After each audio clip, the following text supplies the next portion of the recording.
Hi, everyone. My name is Kristine Reiner. I am a contract worker with the Specialty Producers. I serve on the Urban Ag Project funded by NRCS. So we are really thankful for that partnership. And today with me, I have Abby, who is going to talk to us about the importance of food storage loans and what programs and resources are available for producers. So Abby, can you tell me a little bit about yourself? Hi, yes, I am Abby Husted. I work for the Farm Service Agency in the state office. I am a farm loan specialist. And part of I'm fairly new to this position. I've been there only since April, but part of my job there is going to be helping to administer the Farm Loan Storage Facility Loan Program. So trying to chat with you and teach some people a couple things about that, hopefully. Yeah, it's important because you go through all this hard work and then you're like, oh no, my equipment broke, or oh no, we need more space. What do we do? So I live in Sioux Falls. I am dreaming of having a few acres here in a couple years, but I like you, I'm kind of new to this realm. I started in February. I guess that's not too new, but I think what is so great about you being here today is, even if there's not somebody who's ready to necessarily apply for this, they're aware of the program that's there. So, kind of getting into it, what is a farm storage facility loan? What is All your right. program about? So the farm storage facility loan is administered by the USDA Farm Service Agency. So funds are coming from the federal government in the Commercial Credit Corporation. And it is a loan program that kind of provides lower interest financing for the producers to help them store, handle, or transport eligible commodities that they produce. So it can be used to construct grain bins. It's a fairly recent change, but you can use it to buy like grain trailers to help haul the grain. You can use it to buy grain transfer augers. And the interest rates are just considerably lower than bank loans are, especially right now. So it's definitely a benefit there to the producer. It's So kind of that is right overall. now. Sorry, right now our economy is kind of like, do I want to take out another loan? Do I like, what's it going to look like in a few months? So that's really important that you said like low interest opportunities. And sorry I cut you off there. So Oh, you're fine. um, but I did just kind of want to start out with how does one go about applying for this program? Okay. So any local county FSA office can help an applicant apply. So you can find all the local offices online. I obviously not the best. I don't know where all they are, but if you just can search for USDA FSA offices, service centers in your area, and that anybody in that area could help you at least find a contact, if not help you with the application process. So that would be a good place to start. Also, USDA.gov/FSA has a lot of resources on there for all of our FSA programs, including FSFLs.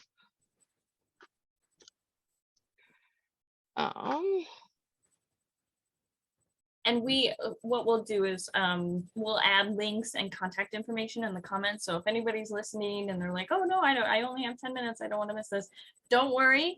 This is going to remain on our page, even if you're on a time crunch. We'll also have all the information commented below. So as we kind of get into it, are there any certain requirements needed to apply? Like, say, do you have to have a certain amount of collateral? Do you need to be in a certain zone? Like, are there restrictions in any way?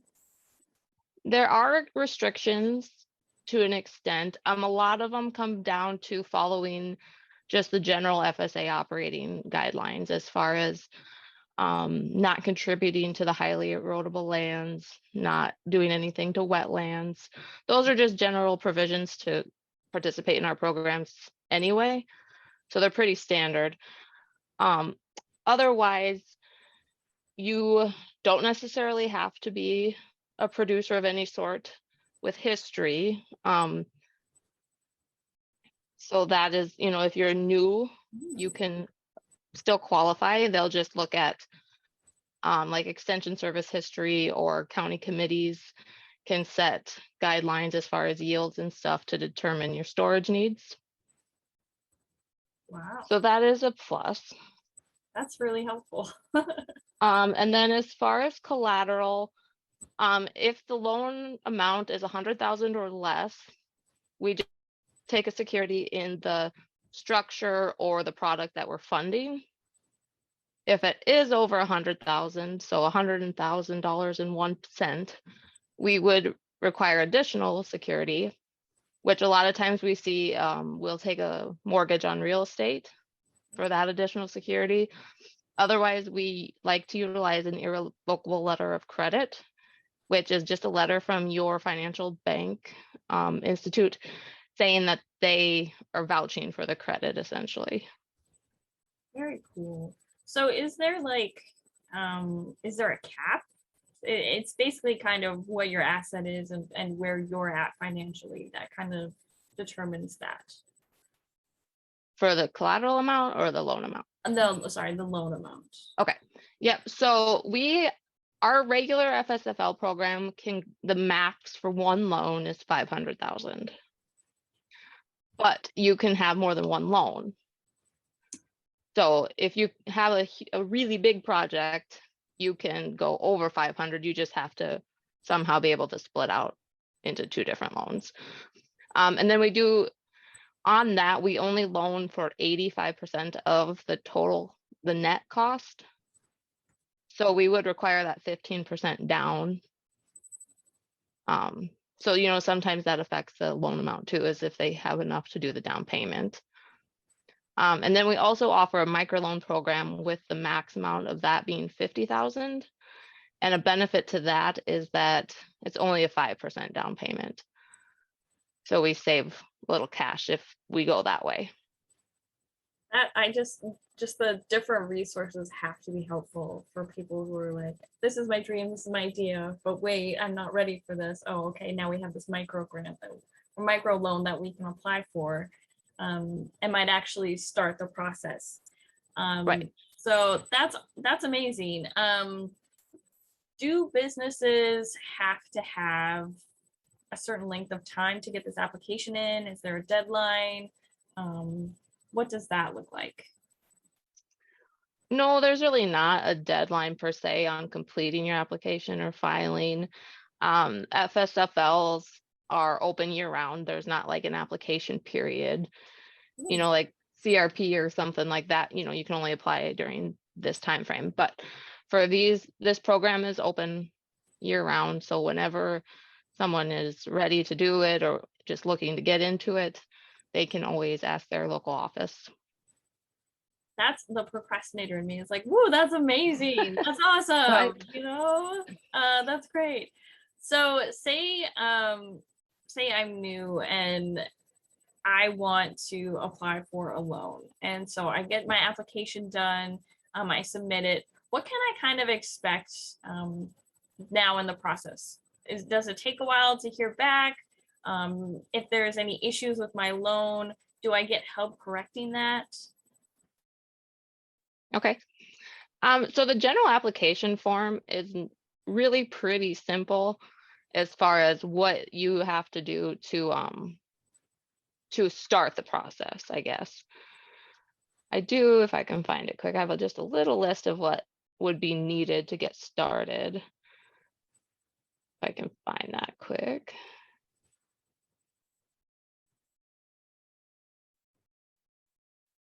I feel like if anybody has questions, the website itself has so much information that you could pretty much find any answer. But if you wanted to reach out to know, like a service loan officer or somebody who can help you, that's available too. We all have email, which is so great. And then we do have Abby's contact here below. So if you're like, I'm just not sure, what's needed, feel free, email her, message her, and she'll get you to kind of directed to the right person there. Yes, definitely put you in the right place. But yeah, so the application form is really pretty short and simple. And obviously any county office staff that's familiar with it can help with the questions. And then we do take, we will have to do a financial review, obviously, to prove that you can make that down payment and that you can afford the annual installments. So we take current balance sheets and current cash flows, and they're either something we can help you go through and fill out if you don't have one, or use a bank one if you already have one made up with a bank. There is a $100 non-refundable application fee, and that is per borrower.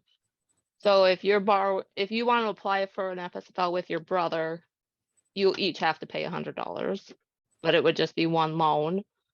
And then we like to see right away copies of bids or estimates for the project that you're asking for. So once we get that, and then there's a few more things depending on what you're doing. This program, it just offers such a broad array of loans we can do. So it's hard to just kind of summarize it, because depending on what you do, it can be so much different. There's a lot of unique things that this could go to help as a resource. So that's, it's great. It's a little hard to explain sometimes on paper, but right. That's awesome. Yeah. But yeah, so once you do that, then it does depend on what you're doing. Are you applying just for like just a grain cart? So all you have to do is basically go find a grain cart, get us the purchase agreement. Well, that doesn't take as long. Are you constructing something? If you're going to be constructing like a cold storage building or a grain bin, then we're going to have ground disturbance. If we have ground disturbance, we have to do environmental reviews, and those take time. Part of being a government agency, we have to consult the state historical and the tribal historical preservation offices, and that can take 45 days or more, depending on where we fall in line and what those offices have going on. So those slow down, those take time. But if you're doing just a pretty straightforward equipment loan, it doesn't take terrible long.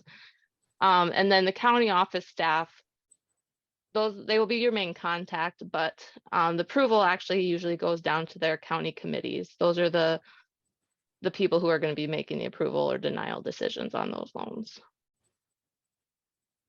That was really informative and so important to talk about. If you're actually constructing something, there are extra steps to take and maybe to plan for that. So, some people kind of, myself, I'll use me. I wait until the last minute sometimes if I know I can. So definitely things to think about when you're applying, and if this is something you need immediately, or if you can wait a little bit. But really, it's nice that there are so many different options. Before we get too far, can you just kind of explain maybe one project that you've handled or you're aware of, like one example of somebody who's applied? Yeah, so I would say definitely the most common type of farm storage facility loan we do in South Dakota is for the construction of a grain bin. And now we're seeing a lot more just because of the derechos that, damage so many people are rebuilding them. So that's what we see the most. And then whether you're disturbing the ground or going over, the cement that was already there from the old one, well, that can depend on how much then environmental we have to do too. But so that's definitely the most typical. So the process of that would be getting us all the bids, which involves a lot. Usually you have electrical, the actual bin company, the labor, if it's separate, gravel. You get all of that in together, and then you do your environmental, and then you go through the approval. And so those are definitely our most common. And I think just because South Dakota is such a big ag state, and just, we're pretty typical grain crops. We're not we don't see a whole lot of the specialty stuff on our end, I guess, not yet. So, and then otherwise now with the availability to do like the grain trailers and semi trucks, we're starting to see those too, because our interest rates are just better than what you can get at a dealer or your local bank. So those are pretty straightforward too, which are nice. That is nice. That is like, I'm sure so many people are very thankful for that opportunity, because I'm glad I'm not a banker. Like, I'm glad I'm not having to tell people, oh, I'm sorry, our interest rate has actually increased a little bit more than you thought. Yeah.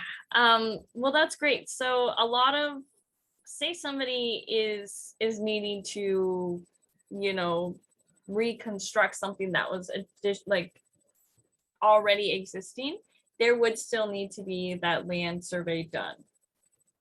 Is that correct? So nope, the only reason, or the only time we have to do that full-blown environmental assessment is what we call it, is if you're disturbing the ground lower, further than what it's already been disturbed. So if you are going into bare ground that's never been touched and going to go down, I don't know, 3 feet, then we need to do it. If you're going on top of that cement that was already there and already poured and already dug up for, well, then we're not going to really look at that as close. So that would take less time. Is there an extra cost to do this survey? No, not to the borrower. Oh, wow. Yeah. That's very nice. All right, Yeah. people, let's start figuring out what you guys need, and let's start applying for this.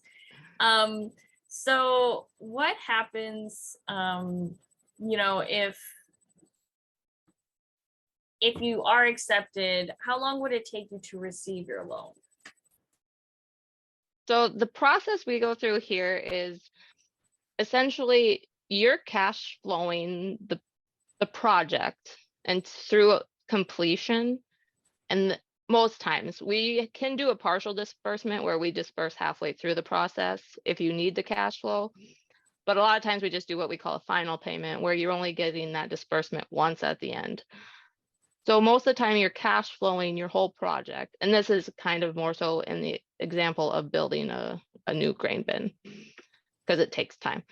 So you're cash flowing that. Once we have signed releases that say the vendors, contractors have all been paid, that's when we give you your funds. So then we're either essentially giving you back your working capital, cash on hand, or maybe your bank gave you a short-term loan. Maybe they put it on your operating note because they knew you were getting reimbursed for it. So, and that just kind of, you know, is again, the difference of what are you doing with our loan funds? Are you building? It takes longer. Are you buying a truck? Okay, you can have them once we get that purchase agreement. Thank you for clarifying that. That's pretty important. And I think that could kind of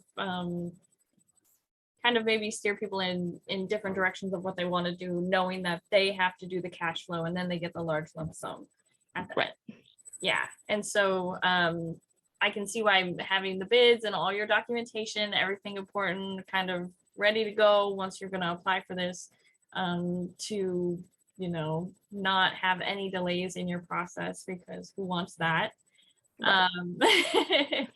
So I guess you've answered a lot of our questions in, you know, really great ways. I have a whole list in front of me, and you've done such a great way of tying them all together. But is there any advice you could give to somebody applying that we haven't already touched upon? I think the big thing is, you know, be as prepared as you can. You know, again, depending on what you're going to do with it, it can take so many different steps. But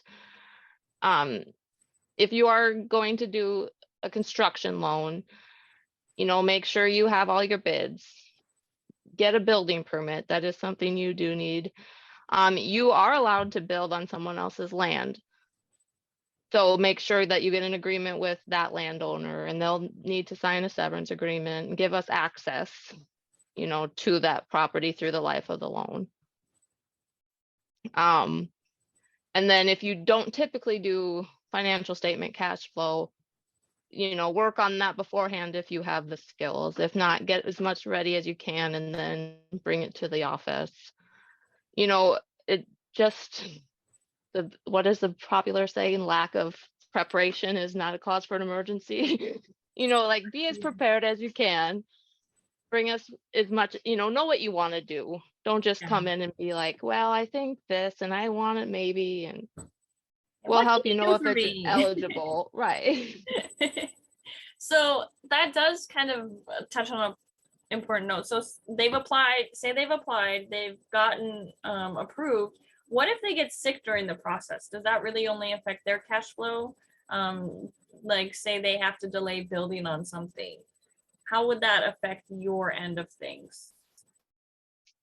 So the way that the farm storage facility program works is at approval, you are given a 6-month window to get it done, the project done.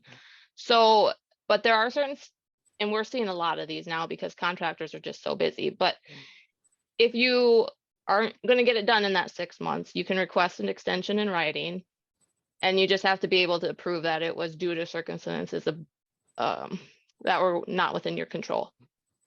So if you were sick, if your contractor was sick, if there was a delay in the parts, which we've all seen, if there's not enough qualified labor, if you're having troubles getting an electrician there because they're at your neighbors, whatever that cause may be, just get it in writing, and then the county office can make an extension. We don't like to do more than, is it 12 months, I think, but there is that option if necessary. And I just think definitely now where all the contractors are so busy and just the lack of that workforce sometimes in this area, we're just doing a lot of extensions. So it's possible. I'm sure so many people are thankful for that because nobody's like, oh, I want to wait another 12 months for this to be done, Right.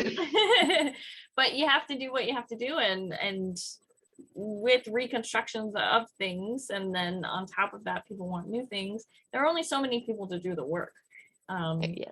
and so that does limit things. But it's really important that there is that extension, that extra option if you need it. So I don't know. I don't have space for a grain bin or anything, but I'm like, oh, what can we do? I think that it's so important that you're here with me today to share this for our specialty producers, because there are a lot of people out there who may not think they even have the option to do something like this. So again, it's very easy. You can find your local office and get help in person, or if you want to go online, we will post the comments of where you can apply and then share more information about the program itself. So Abby, I just want to thank you for being here with me today.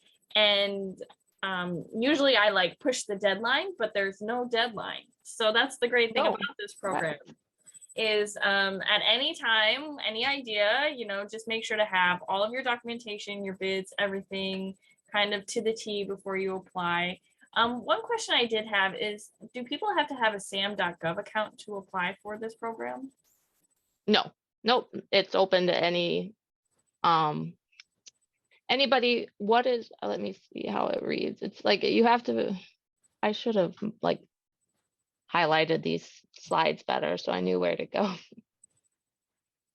I'm sure you've got like a 50-page document in front of you. Like, that's totally fine. Yeah, so any eligible borrower who is any person who is a landowner, landlord, leaseholder, tenant, or sharecropper. And the list of eligible commodities is huge. It's large. I mean, it's not just grain. It can be honey, it can be milk, perishables like fruits and vegetables. Hay is one that we're starting to see more applications for, people wanting hay storage. Yeah, so basically anything that's not, it has to be grown for oh, here I go again.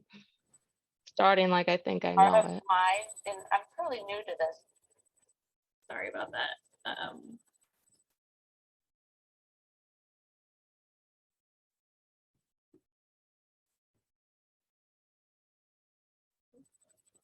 It looks like we've got a few comments here. Thanks, Casey. She's doing the work today. I will go into mine. Well, Abby, I apologize for our live interruption of our live.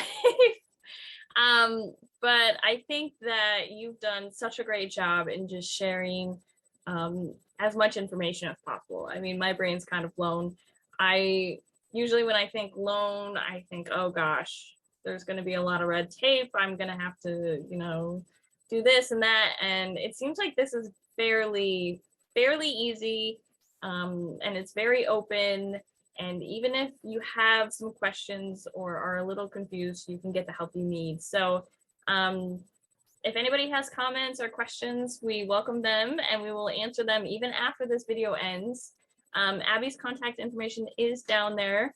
And then we also have links for the program itself. So you can kind of research that a bit more on your own. But of course, reach out to us if you have any questions.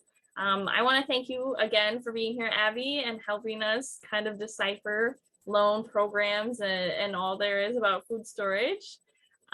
So thank you for your time today. Yes, thank you for the opportunity. Hopefully it answers some questions or causes some more questions that they reach out and can find some answers. Right. Sometimes